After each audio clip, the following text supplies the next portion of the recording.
चलिए आज समय में एक सफर पर निकलते हैं, मध्यकालीन झारखंड के फैसिनेटिंग इतिहास की गहराइयों में।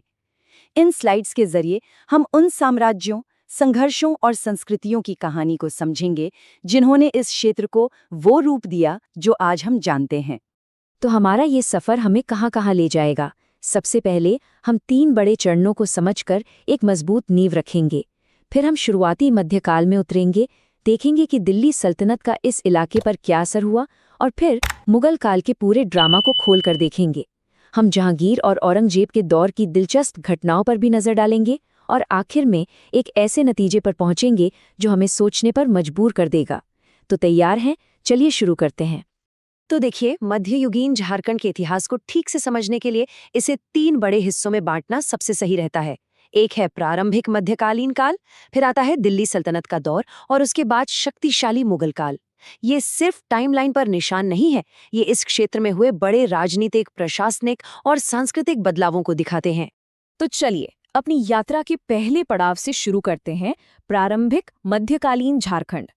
इस हिस्से में हम एक तरह से पुरातत्वविदों की तरह काम करेंगे।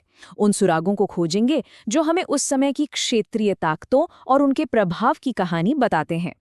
अब यहाँ जो सबूत मिलते हैं वो वाकई में बहुत दिलचस्प है। चतरा के इटखुरी में देवी भद्रकाली की एक मूर्ति मिलती है जो हमें सीधे पाल काल में ले जाती है। सिर्फ मूर्ति ही नहीं, बल्कि वहाँ के मंदिर और शिलालेख भी उस जमाने की कहानी सुनाते हैं। फिर हम चलते हैं गुमला के हापामुनी गांव, जहां महामाया मंदिर है। इसे 908 ईस्वी में नागवंशी शासक गजघंटा राय ने बनवाया था। और सबसे दिलचस्प बात यह है कि भगवान विष्णु की मूर्ति एक मराठा ब्राह्मण हरिनाथ ने स्थापित की थी, जो दिखाता है कि उस समय संस्कृतियों का कैसा मेलजोल था। और पालकाल की ये छाप सिर्फ यहीं तक सीमित नहीं थी। गुमला में तांगीनाथ मंदिर, रामगढ़ में मशहूर छिन्नमस्ता शक्तिपीठ जो राजरप्पा में है, और दुमका में मंदार जैसी जगह हैं। ये सभी उस समय के धार्मिक और सांस्कृतिक ताने बाने का एक अहम हिस्सा थीं। अब जैसे जैसे वक्त आगे बढ़ता है ना, सत्ता का समीकरण भी बदलता है। 12वीं सदी में हम देखते हैं कि ओडिशा के राजा नरसिंह देव प्रथम ने झारखंड पर अपना कंट्रोल स्थापित किया। और फिर एक सदी बाद 13वीं सदी में राजा अनंग भीमदेव ने भी इस क्षेत्र पर अपना अधिकार जमा लिया, जो ओडिशा के बढ़ते प्रभाव का साफ संकेत था। अब हम आते हैं दिल्ली सल्तनत के दौर में। तो सवाल ये है कि इस विशाल सल्तनत के लिए झारखंड का क्या मतलब था? ये सिर्फ एक और प्रांत नहीं था, ये एक बहुत जरूरी स्ट्रेटेजिक रूट था, लेकिन साथ ही एक ऐसी सरहद भी थी जिस पर काबू पाना बहुत मुश्किल था। 13वीं सदी में दिल्ली सल्तनत की नजरें बंगाल पर टिकी थीं, और झारखंड उनके लिए एक अहम रास्ता था। लेकिन एक दिक्कत थी। गुलाम वंश के इल्तुतमिश और बलबन जैसे शासकों के लिए झारखंड के स्थानीय नागवंशी शासक एक बहुत बड़ी चुनौती थे। उन्होंने सल्तनत को इस इलाके पर कभी भी पूरी तरह से अपनी पकड़ बनाने नहीं दी। जरा सोचिए, 1310 ईस्वी का साल है। अलाउद्दीन खिलजी की एक बहुत बड़ी सेना उसके कमांडर मलिक काफूर के साथ दक्षिण भारत को जीतने के रास्ते पर झारखंड के घने जंगलों से गुजर रही थी। और मुगल काल से पहले भी हमें नरसिंह देव जैसे शासक तराई क्षेत्र के नर्मदा गांव में अपनी मौजूदगी दर्ज कराते हुए दिखते हैं।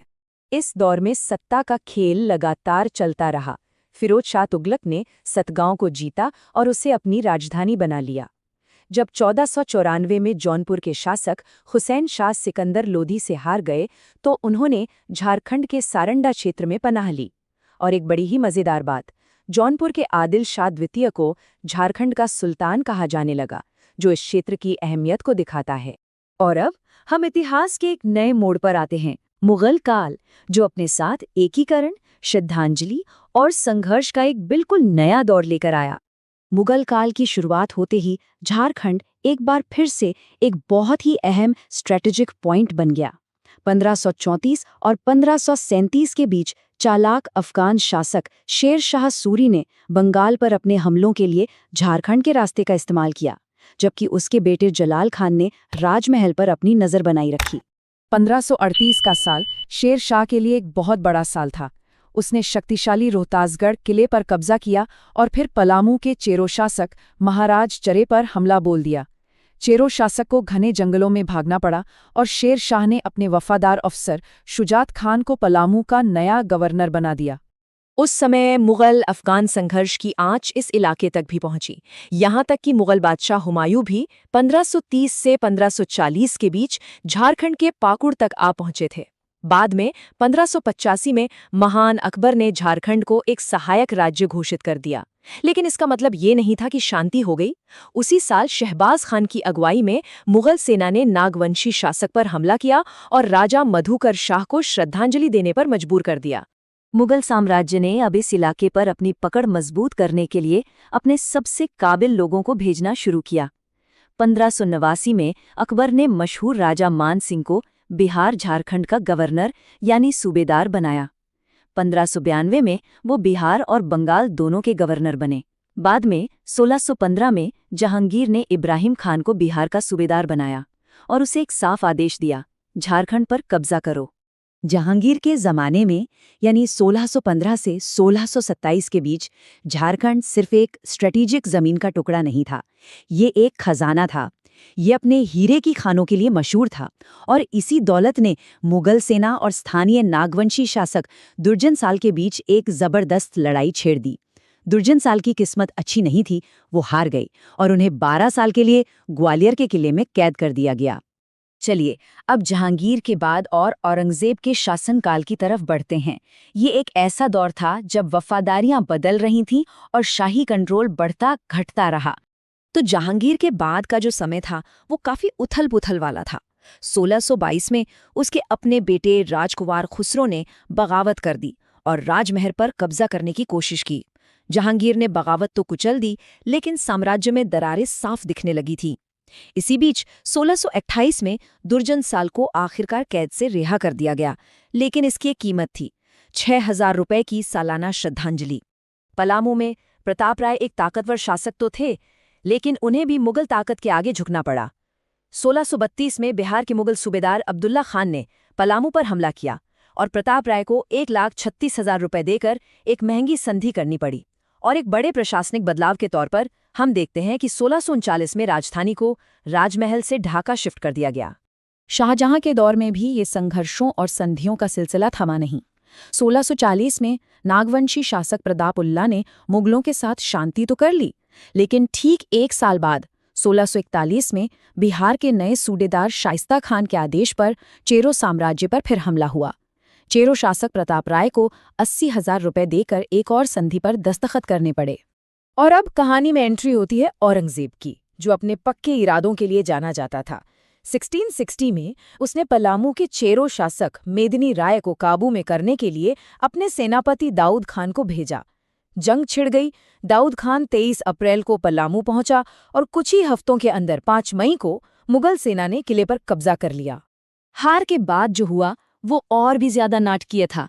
एक स्थानीय शासक चुरामन राय का इस्लाम में धर्म परिवर्तन करा दिया गया, जिससे मेदिनी राय के समर्थकों ने बगावत कर दी। दिलचस्प बात यह है कि औरंगजेब ने बाद में कुछ शर्तों पर मेदिनी राय को ही सत्ता वापस सौंप दी, लेकिन लगातार लड़ाइयों ने इस क्षेत्र को बहुत कमजोर कर दिया था। 1686 आते आते मेदिनी राय ने मुगलों के नियुक्त किए गए गवर्नर को हटाकर पलामू पर दोबारा अपना कब्जा जमा लिया। इसी बीच नागवंशी शासकों में भी सत्ता के लिए खूनी खेल चल रहा था। 1670 में राजा रघुनाथ शाह ने नवरत्नगढ़ में अपनी राजधानी बनाई, लेकिन बाद में दलेल सिंह ने 4 नागवंशी शासकों को हराकर मार डाला, जो उस दौर की हिंसा को साफ दिखाता है। और बस यहीं पर हमारी ये कहानी अपने अंजाम तक पहुंचती है। औरंगजेब की मौत के साथ ही झारखंड पर मुगलों का कंट्रोल ढीला पड़ गया। आखिर में ये इस इलाके के घने जंगल ही थे जिन्होंने किसी भी बाहरी ताकत को इस पर हमेशा के लिए कब्जा करने से रोके रखा। तो क्या इसका मतलब ये है कि भूगोल ही हमेशा इतिहास तय करता है, या फिर ये यहाँ के लोगों का जज्बा था जो असल में इतिहास लिखता है? ये एक ऐसा सवाल है जो आज भी गूंजता है।